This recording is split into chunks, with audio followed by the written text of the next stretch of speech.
जहाँ तक करप्शन का सवाल है, देश में पहले क्या आवाज़ उठती थी कि करप्शन तो हुआ, लेकिन उन्होंने किसी छेटे आदमी को सूली पर चढ़ा दिया। सामान्य रूप से मीडिया में भी चर्चा होती थी कि बड़े बड़े मगरमच्छ तो छूट जाते हैं, छोटे छोटे लोगों को आप पकड़ करके चीज़ें निपटा देते हो। फिर एक काले खंड ऐसा आया कि हमें पूछा जाता था 19 के पहले कि आप तो बड़ी बड़ी बातें करते थे, क्यों कदम नहीं उठाते हो, क्यों अरेस्ट नहीं करते हो, क्यों लोगों को ये नहीं करते। हम कहते भाई हमारा काम नहीं है, ये इंडिपेंडेंट एजेंसी कर रही है और हम बद इरादे से कुछ नहीं करेंगे। जो भी होगा हमारी सूचना यही है, जीरो टॉलरेंस। दूसरा, तथ्यों के आधार पर ही एक्शन होना चाहिए, परसेप्शन के आधार पर नहीं होना चाहिए। तथ्य जुटाने में मेहनत करनी पड़ती है। अब अफसरों ने मेहनत भी की, अब मगरमच्छ पकड़े जाने लगे हैं तो हमें सवाल पूछा जा रहा है कि मगरमच्छों को क्यों पकड़ते हो। ये समझ में नहीं आता है कि कौन सा गैंग है, खान मार्केट गैंग, जो कुछ लोगों को बचाने के लिए इस प्रकार के नैरेटिव घड़ती है। पहले आप ही कहते थे छोटों को पकड़ते हो, बड़े छूट जाते हैं। जब सिस्टम ईमानदारी से काम करने लगी, बड़े लोग पकड़े जाने लगे, तो अब आप चिल्लाने लगे हो। दूसरा, पकड़ने का काम एक इंडिपेंडेंट एजेंसी काम करती है,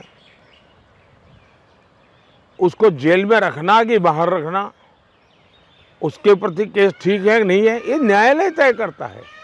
उसमें मोदी का कोई रोल नहीं है, इलेक्टेड बॉडी का कोई रोल नहीं है। लेकिन आजकल मैं हैरान हूँ। दूसरा जो देश के लिए चिंता का विषय है वो भ्रष्ट लोगों का महिमा मंडन है। हमारे देश में कभी भी भ्रष्टाचार में पकड़े गए लोग या किसी को आरोप भी लगा तो लोग 100 कदम दूर रहते थे। आजकल तो भ्रष्ट लोगों को कंधे पर बिठा करके नाचने की फैशन हो गई है। तीसरा प्रॉब्लम है, जो लोग कल तक जिन बातों की वकालत करते थे, आज अगर वही चीज़ें हो रही हैं तो उसका विरोध कर रहे हैं। पहले तो वही लोग कहते थे सोनिया जी को जेल में बंद कर दो, फलाने को जेल में बंद कर दो, और आप वही लोग चिल्लाते हैं।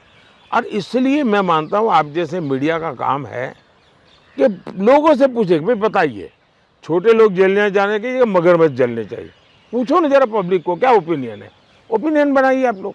আগামী 1 জুন শেষ দফার ভোট রয়েছে, তার আগে কাল ফের বঙ্গে নরেন্দ্র মোদী। কাল নরেন্দ্র মোদীর রোড শো রয়েছে, শ্যামবাজার থেকে সিমলা স্ট্রিট পর্যন্ত রোড শো করবেন নরেন্দ্র মোদী। নেতাজি মূর্তির পাদদেশ থেকে স্বামী বিবেকানন্দের বাড়িতে যাবেন মোদী। কলকাতা উত্তরের বিজেপি প্রার্থী তাপস রায়ের সমর্থনে রোড শো করবেন প্রধানমন্ত্রী। বারাসাত ও যাদবপুর লোকসভা কেন্দ্রে সভা করবেন মোদী এবং অশোকনগর ও সোনারপুরেও সভা রয়েছে প্রধানমন্ত্রীর। শ্যামবাজার থেকে সিমলা স্ট্রিট পর্যন্ত আগামীকাল নরেন্দ্র মোদীর রোড শো রয়েছে। শেষ দফা ভোটের আগে বঙ্গে ফের নরেন্দ্র মোদী।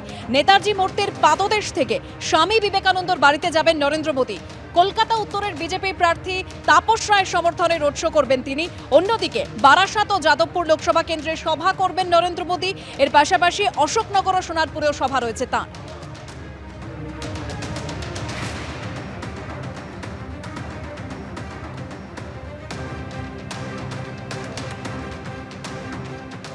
পদ্ম প্রতীক লাগিয়ে প্রধানমন্ত্রী কেন র্যালি করবেন এই বিজ্ঞাপন দিচ্ছে বিজেপি, প্রশ্ন তুলেছেন তৃণমূল নেত্রী।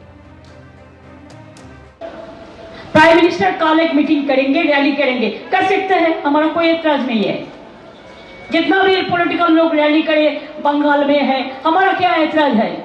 लेकिन एडवर्टाइजमेंट दे के प्राइम मिनिस्टर रैली करेंगे, बीजेपी का फोटो लगा के, बीजेपी का सिंबल लगा के, एक करेक्ट है नहीं है, दिस इज रॉन्ग। आप बोलिए कि you are as a president of BJP आप कर रहे हैं, लीडर एट बीजेपी कर रहा है, हमको इधर में चीफ मिनिस्टर नहीं लिखा है। क्यों इतना झूठ का ऐसा इस्तेमाल कर रहा है। अगर आपको जितना ठीक आपको हो गया तो आप ऐसा क्यों जब्ती क्यों कर रहे हैं।